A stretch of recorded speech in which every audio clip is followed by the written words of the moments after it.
তখন আমরা পাপ করতে বাধ্য হই বা পাপ শয়তান আমাদেরকে করিয়ে ফেলে। এজন্য যদি আমরা প্রতিদিন অন্তত ফজরের নামাজের পরে এই দোয়াটা যদি পাঠ করতে পারি, তাহলে আমরা কিন্তু শয়তান থেকে মুক্ত থাকবো ওই দিন সারাদিন। আর শয়তান থেকে মুক্ত থাকার কারণে আমরা ইচ্ছা করলে ওই দিন পাপ করতে পারবো না।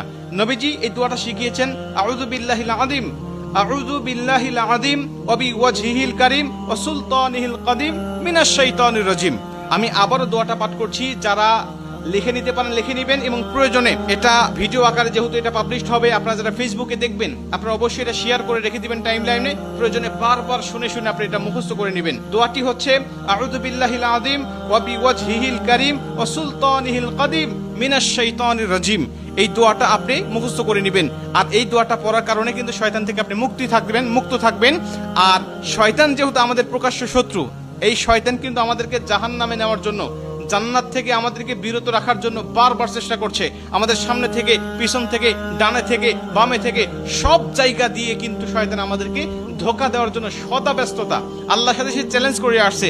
আল্লাহকে বলছে, আল্লাহ প্রয়োজনে তুমি জান্নাতের সংখ্যা কমিয়ে ফেলো, জাহান্নামের সংখ্যা বাড়িয়ে দাও, কারণ আমি মানুষগুলোকে যেভাবে ধোঁকা দেব, এই ধোঁকায় সে বোকা হয়ে তোমার ইবাদত আর গোলামি সে করবে না, সে নিঃসন্দেহে পথভ্রষ্ট হয়ে যাবে।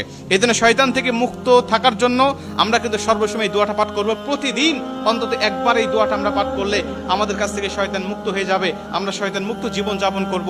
আর আমাকে যদি শয়তান ওয়াসওয়াসা না দেয়, ওই দিন কিন্তু আমি পাপ করতে পারবো না। ইচ্ছা করলে পাপের কোনো কথাই আমার মধ্যে আসবে না, কারণ আমরা জানি ফেরেশতারা ইচ্ছা করলেও পাপ করতে পারে না, কারণ ফেরেশতাদেরকে শয়তান ধোঁকা দেয় না, আর ফেরেশতাদের কাছে শয়তান যায় না।